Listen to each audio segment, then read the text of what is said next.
kehidupan kami dari segala lumpur-lumpur dosa, supaya kami mengalami perubahan untuk kami sama seperti Engkau.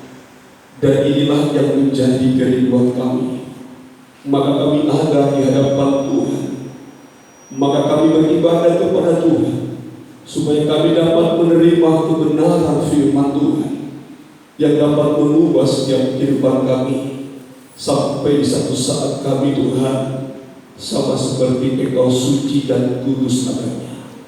Kuatkanlah hati kami sebagai umat yang Engkau telah pilih, yang ada saat hari ini, supaya kami mendapatkan berkat dari kebenaran firman Tuhan untuk memperbaharui segala tingkah laku perbuatan kami yang mungkin kami tidak menyadari, tapi firman-Mu menyatakan, maka kami akan berubah oleh kuasa firman itu sendiri. Kuatkanlah kami dalam Roh Kudus-Mu Tuhan, pakai hamba-Mu yang menjadi saluran memberitakan kebenaran firman di dalam kuasa pengurapan Roh Kudus-Mu Tuhan, supaya lewat urapan itu kami dapat memahami apa yang menjadi rencana Allah dalam kehidupan kami. Inilah yang menjadi kerinduan hati kami. Biarlah kuasa Roh-Mu yang menguasai kehidupan kami. Tuhan, kami tahu setan dan kuasa setan itu tak pernah berdiam untuk mengganggu pikiran dan hati kami, untuk membuat kami tidak dapat berkonsentrasi untuk mendengar firman Tuhan. Tapi kami kembali menolaknya dalam nama Tuhan Yesus Kristus. Biarlah kuasa darah Tuhan menutup bungkus kami semua. Terpujilah Engkau Bapa di dalam pemberitaan firman saat ini. Biarlah nama-Mu yang diagungkan sampai selama-lamanya. Haleluya. Amin. Baik, puji Tuhan, saudara yang dikasihi Tuhan.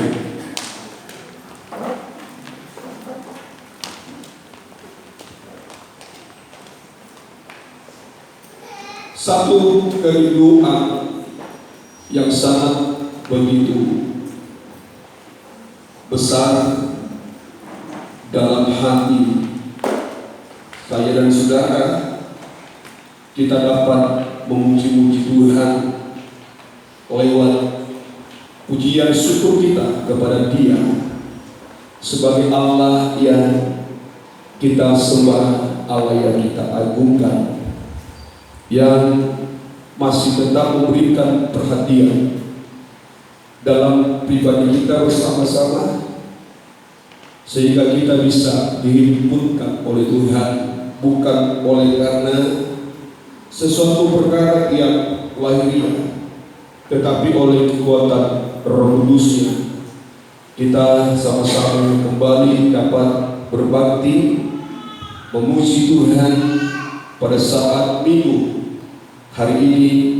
Kita datang bersukacita di hadapan Tuhan. Puji nama Tuhan buat kesaksian yang sudah kita dengarkan atas kemurahan Tuhan dan pertolongan Tuhan, di mana Tuhan memberikan kehidupan keluarga dapat anugerah. Biarlah Tuhan senantiasa tetap terus menerus memberkati baik kesehatan maupun dalam perkara-perkara yang lain, supaya tetap sedia untuk melayani Tuhan. Baik saudaraku yang dikasihi Tuhan, mari kita sama-sama membuka hati kita. Kita mau kembali menerima kebenaran firman Tuhan yang menjadi satu pegangan dalam kehidupan kita, dalam perjalanan hidup kita menempuh hari-hari ke depan, yang kita sangat begitu menyadari, yang sangat begitu imani bahwa bukan semakin ringan tantangan yang kita hadapi dalam hidup kita, tetapi tantangan kita ke depan akan semakin sulit. Sebab firman Allah mengatakan masa-masa sukar akan datang waktunya. Dalam masa-masa sukar inilah saya dan saudara mau kembali menerima kerajaan Allah dalam setiap kehidupan kita.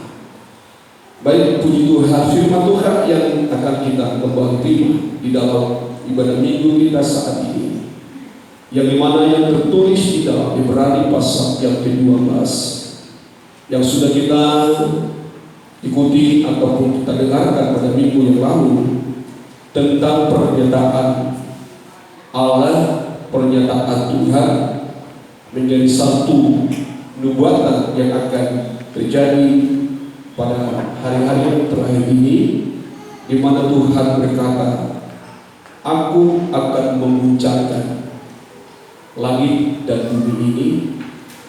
Perkataan itu menjadi satu perkataan yang menuju kepada perubahan akan segala sesuatu.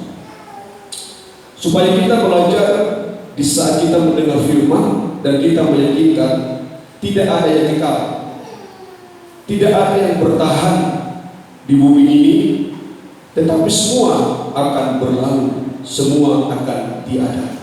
Baik, saya akan ajak kita membaca Ibrani pasal yang ke-12 ayat yang ke-26. Kita mulai dalam pembacaan supaya kita sama-sama bersyukur kepada Tuhan dalam pemberitaan firman Tuhan saat siang hari yang penuh sukacita dan bahagia ini. Baik, mari. Demi firman Tuhan. Waktu itu suaranya menggoncangkan bumi, tetapi sekarang Ia memberikan janji satu kali lagi, Aku akan menggoncangkan bukan hanya bumi saja. Satu kali lagi Aku akan menggoncangkan bumi, bukan hanya bumi saja, terus kan? Ya, Melainkan langit juga. Melainkan langit juga akan saya goncang. Allah belum pernah mengguncangkan langit, tetapi Allah pernah mengguncangkan bumi lewat air bah. Dia mau mengirim air bah di bumi ini untuk membinasakan segala yang hidup di bumi ini. Dan memang pada waktu itu tidak satu pun yang bertahan dari guncangan itu. Semua binasa, semua lenyap, selain daripada Nuh dan 8 orang bersama-sama dengan dia, dan juga beberapa ternak-ternak yang diizinkan oleh Allah hidup pada waktu itu, tetapi semuanya binasa oleh karena guncangan Allah itu. Tapi kita melihat di dalam pernyataan ini, satu kali lagi Aku akan mengguncangkan bukan hanya bumi saja, melainkan juga langit yang akan saya guncangkan. Kita dapat bisa merenungkan perkataan ini. Ini adalah firman Allah dan perkataan Allah sendiri. Dan ini akan digenapi, cepat atau lambat ini akan terjadi, karena ini firman nubuatan. Firman nubuatan itu menunjukkan satu firman yang difirmankan, yang belum dinyatakan tetapi akan dinyatakan. Itu firman nubuatan. Ya, supaya kita belajar, saudaraku, bagaimana kita harus nanti menerima pernyataan firman ini dalam kehidupan kita. Jika perkataan mengguncangkan sekali lagi bukan hanya bumi tetapi juga langit, dalam ayat yang ke-26:7 kita melihat apa yang dikatakan di sana. Ungkapan satu kali lagi, terus kan? Ya, ungkapan satu kali lagi menunjuk kepada perubahan pada apa yang dapat digoncangkan. Ungkapan satu kali lagi menunjuk kepada perubahan pada apa yang tidak dapat diguncang. Perubahan bukan perubahan bumi, bukan perubahan langit ini, tetapi perubahan terhadap apa yang tidak diguncangkan. Perubahan ini tentu mengarah kepada perubahan yang kekal. Di sini kita dapat menyadari, saudaraku yang dikasihi oleh Tuhan, kalau ada perkataan sesuatu yang tidak terguncangkan, maka itulah yang menjadi arah pandangan yang harus kita miliki dalam kehidupan kita, supaya kita berfokus kepada apa yang tidak terguncangkan itu. Ya, dapat diguncangkan, terus kan? Ya, karena ia dijadikan supaya tinggal tetap. Apa yang tidak dapat diguncangkan, apa yang tidak dapat diguncangkan itu akan menjadi ketetapan kekekalan untuk selama-lamanya. menjadi satu. Berkat yang kita terima dari Tuhan dalam pribadi kita, Dia menyatakan, Dia memberikan sesuatu yang tidak dapat terguncangkan dalam kehidupan saya dan saudara, namanya kerajaan. Dalam ayat yang ke-8, perhatikan saudara yang dikasih oleh Tuhan, dikatakan oleh firman Tuhan, sesuatu yang tidak terguncangkan itu adalah kerajaan. Ya, perhatikan. Jadi karena itu, terus ya. Jadi karena kita menerima kerajaan yang tidak tergoncangkan, karena kita telah menerima kerajaan yang tidak terguncangkan itu. Tadi langit dan bumi akan guncang, tetapi sesuatu Allah menyatakan di dalam Ibrani pasal yang ke-12, ada sesuatu yang tidak terguncangkan, itu namanya kerajaan yang tidak terguncangkan. Itulah yang kita terima dari Tuhan, itulah yang kita dapatkan dari Tuhan, itulah yang diberikan oleh Allah dalam kehidupan saya dan saudara. Sesuatu yang terguncangkan itu yaitu kerajaan, tidak kerajaan-kerajaan yang lain. Kalau kita belajar tentang sejarah, dulu kalau kita melihat sejarah Alkitab, ada beberapa kerajaan yang dikatakan kerajaan adikuasa, dimulai dari kerajaan Persia, kerajaan Romawi, tetapi kerajaan itu tidak satu pun yang bisa bertahan, walaupun kerajaan itu dikatakan satu kerajaan yang sangat begitu kuat. Semua lainnya dimulai dari kerajaan Babel, kerajaan Persia, kerajaan Romawi pada waktu zaman perjanjian lama itu, tetapi semua itu lainnya tidak ada lagi. Maka saya mengatakan apa yang dimaksudkan tentang kerajaan yang tidak terguncangkan. Kerajaan yang tidak terguncangkan yang diungkapkan oleh firman Allah dalam kitab Ibrani pasal yang ke-12, itulah kerajaan Allah, kerajaan surga. Itulah satu-satunya kerajaan yang bertahan, kokoh, kuat untuk selama-lamanya, dan itu tidak ada kekuatan apapun yang dapat mengguncangkan kerajaan itu. Amin. Amin. Dan kerajaan itulah saudara yang dikasih oleh Tuhan, yang diberikan oleh Allah kepada saya dan saudara. Maka tadi firman Allah mengatakan, marilah kita mengucap syukur kepada Allah oleh karena kita telah menerima kerajaan yang tidak terguncangkan itu. Untuk mendapatkan satu kerajaan dibutuhkan satu tantangan yang sangat begitu luar biasa. Untuk mendapatkan suatu kerajaan di tengah bumi ini dibutuhkan pengorbanan yang sangat begitu luar biasa. Tetapi itu semua kerajaan yang dapat terguncangkan saudaraku yang dikasih Tuhan. Tetapi apa yang dikatakan oleh kebenaran firman Tuhan tentang kerajaan yang tidak terguncangkan, Tuhan mau kita terima itu dalam kehidupan kita. Tetapi Tuhan mau untuk menerima kerajaan yang tidak terguncangkan itu, kita harus memberikan sesuatu yang terbaik bagi Tuhan. Saya tadi mengatakan apa itu kerajaan yang tidak terguncangkan itu. Kita lihat dalam 1 Korintus pasal 15 ayat yang ke-50. Tidak ada kerajaan yang semacam ini selain daripada kerajaan Allah. Itulah kerajaan yang tidak terguncangkan itu. Rasul Paulus juga mengatakan itu, bahwa kerajaan Allah, kerajaan yang tidak dapat dibinasakan. Ya, 1 Korintus pasal 15 ayat yang ke-20, perhatikan. 1 Korintus pasal yang ke-15 ayat yang ke-20. Haleluya. Ya. Tetapi yang benar adalah bahwa Kristus telah dibangkitkan dari antara orang mati sebagai 50 bukan 20. 1 Korintus 15 ayat 50. Saudara-saudara, inilah yang kita katakan kepadamu, yaitu bahwa daging dan darah tidak mendapat bagian dalam kerajaan Allah. Perhatikan, nanti kita akan menaikkan ini kepada kitab Roma. Daging dan darah tidak mendapatkan bagian dalam kerajaan Allah. Terus ya. Dan bahwa yang binasa tidak mendapat bagian dalam apa yang tidak binasa. Dan yang binasa tidak mendapatkan bagian dalam apa yang tidak binasa.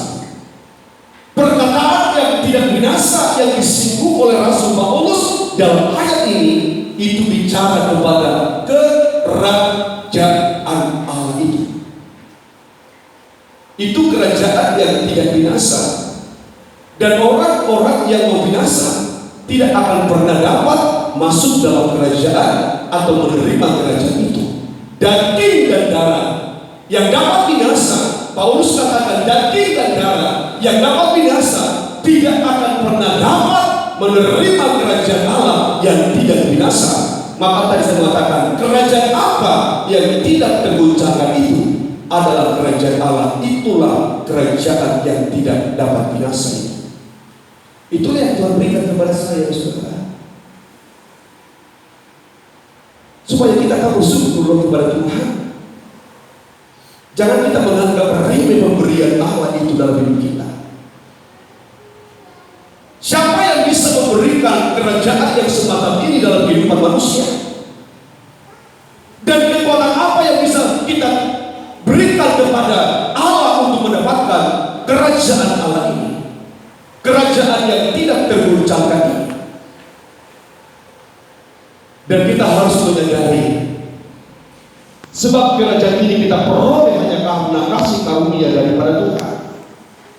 Dan kita tidak bisa memperoleh kasih karunia dengan harta kekayaan yang kita miliki, dengan kekuatan yang kita miliki. Tetapi kita harus menyerahkan hidup kita kepada Allah untuk kita mendapatkan kerajaan yang tidak tergoncangkan itu.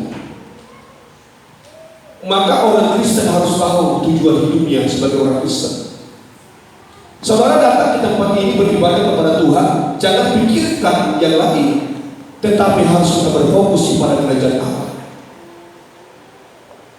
Dan apa itu kerajaan Allah? Mungkin kita bertanya, oh, kalau saya sudah mendapatkan kerajaan Allah di bumi ini, maka bukti yang dapat aku lihat, aku rasakan dalam kehidupan saya sebagai orang yang mendapatkan kerajaan Allah di bumi, saya diberkati secara jasmani. Kekayaan, harta, kemuliaan, dan kehormatan kita peroleh. Itulah kerajaan. Itulah kerajaan. Itulah kerajaan. Itu kerajaan. Buat dong. Itulah kerajaan. Pintar. Sangat pintar. Saya juga mengatakan harta, kekayaan, kemuliaan, dan kehormatan itu orang yang mendapatkan kerajaan dunia, kerajaan bumi. Maka kalau ada gereja yang mengajarkan jemaat orang yang mendapatkan kerajaan Allah, maka dia diberkati secara duniawi, berkat-berkat yang lahiriah. Itu kehidupan gereja yang sudah tersesat. Jangan kita mau menerima acara tentang kerajaan yang hanya mendatangkan berkat-berkat lahiriah dalam kehidupan kita. Tetapi kita harus menyadari, bicara tentang kerajaan Allah bukan bicara soal makan dan minum. Artinya bukan soal harta kekayaan dunia.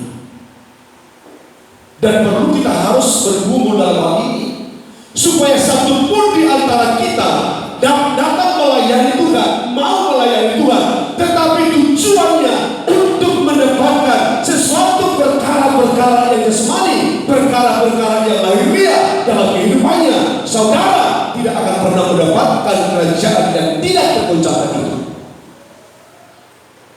Sebab kerajaan yang tidak tergoncangkan itu, Paulus berkata, bukan soal makan dan minum. Amin. Lihat di dalam Roma pasal yang dalam kitab Roma pasal yang ke-14 ayat yang ke-17, di mana Paulus mengungkapkan tentang kerajaan Allah yang sesungguhnya yang harus dimiliki setiap kehidupan anak-anak Tuhan atau anak-anak kerajaan itu sendiri. Ya, puji Tuhan. Roma 14 ayat yang ke-17. Haleluya. Misalnya, sebab kerajaan Allah bukanlah soal makanan dan minuman. Sebab kerajaan Allah bukanlah soal makan dan minum. Terus, ya, tetapi soal kebenaran, ya, damai sejahtera, terus, dan sukacita oleh Roh Kudus. Kita harus dapat memiliki kerajaan Allah di bumi ini supaya nanti kerajaan yang sesungguhnya tadi dikatakan oleh Ibrani itu, Allah akan mengguncangkan langit dan bumi, supaya nanti menunjukkan satu perubahan kepada yang tidak terguncangkan, memperbaharui kerajaan yang tidak terguncangkan menjadi satu kerajaan yang tetap untuk selama-lamanya, sempurna adanya. Paham? Amin. Sebab Paulus mengajarkan kepada jemaat di Roma supaya kamu tahu hasil jemaat Roma, jangan kamu menyangka loh bahwa kerajaan Allah itu bukan bicara soal makan dan minum, bukan soal harta kekayaan, bukan soal berkat-berkat lahiriah yang kau terima, yang kau dapat dalam bumi ini. Tapi kerajaan Allah itu ada di dalam hatimu, ada di dalam jiwa, ada di dalam pribadimu. Amin. Ini yang harus kita peroleh dalam kehidupan kita sebagai orang Kristen. Jangan kita berlomba-lomba mendapatkan makanan dan minum yang jasmani, tetapi kita melupakan perkara yang lebih luar biasa yang dikatakan Paulus dalam Roma ini: kebenaran, damai sejahtera, dan juga sukacita oleh Roh Kudus. Makan. Siapa yang tidak makan? Siapa yang tidak makan? Kalau saya mengatakan maafkan 1000 kali maaf, binatang pun makan, binatang pun minum, apakah dia mendapatkan kerajaan Allah? Orang yang tidak percaya pada Yesus, orang yang tak pernah mengaku Yesus menjadi juru selamat dalam kehidupannya, makan atau tidak? Makan. Tapi mereka tidak mendapatkan kerajaan Allah. Maka kita tidak perlu bicara tentang harta. Kita tak perlu bicara tentang berkat jasmani. Jangan katakan bisa seperti berkat jasmani, oh aku dibela Tuhan. Jangan katakan bisa kita banyak menerima perkara-perkara yang lahiriah dalam kehidupan kita, inilah membuktikan aku sudah mendapatkan kerajaan Allah. Tidak. Kerajaan Allah bukan soal makan dan minum, kata Paulus. Tetapi di saat ada di dalam dirimu kebenaran, di saat ada di dalam diri kita damai sejahtera itu, di saat ada di dalam hidup kita sukacita. Perhatikan sukacita, perhatikan kebahagiaan. Jangan kebahagiaanmu didorong oleh berkat-berkat yang lahiriah,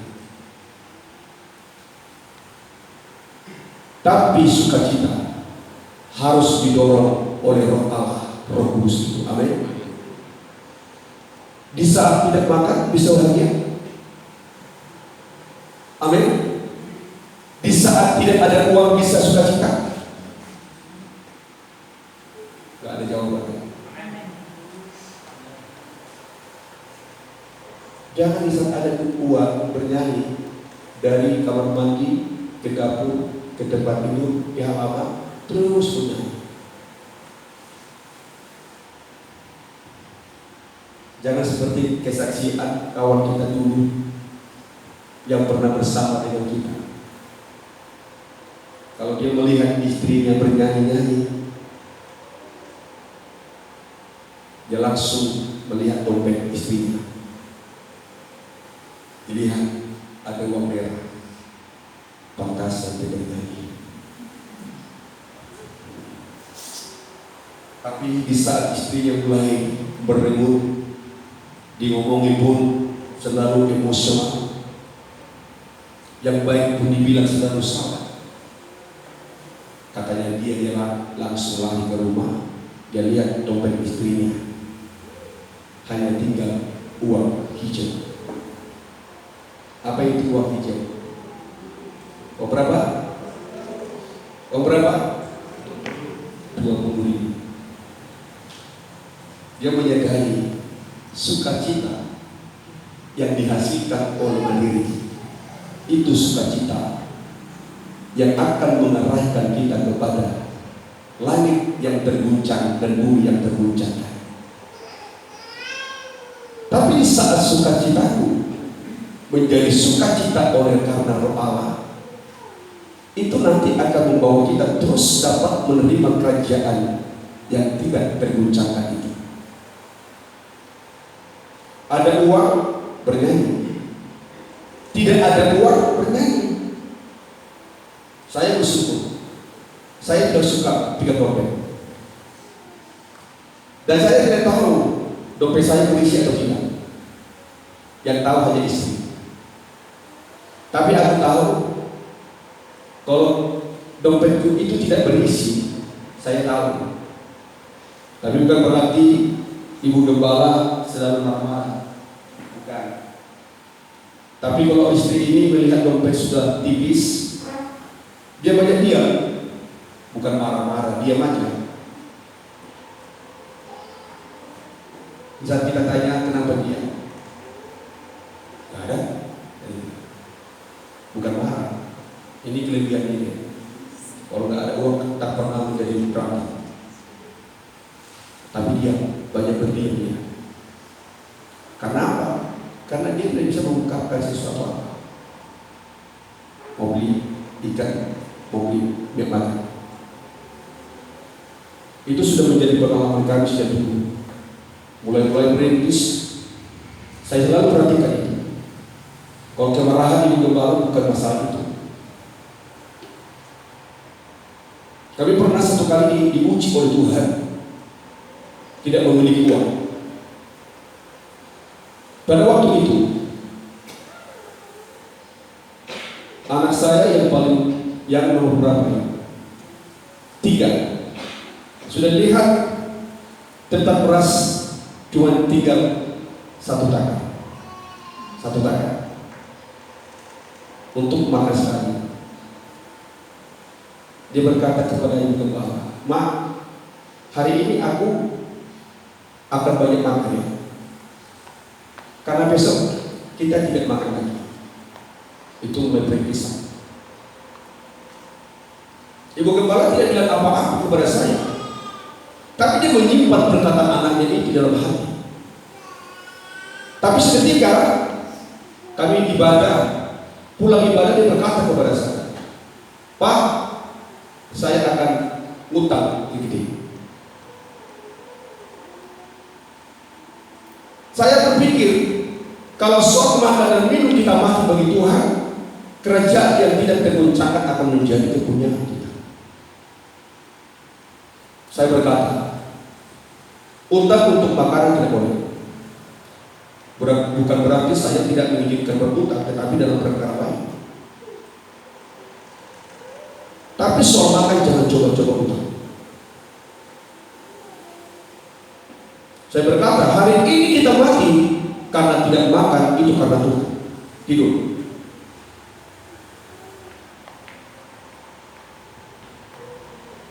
Ada panggilan Tuhan, ada. Tuhan kirim sesuatu orang.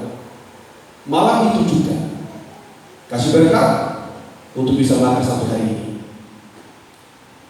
Sebab aku tahu kerajaan Allah bukan soal makan dan minum.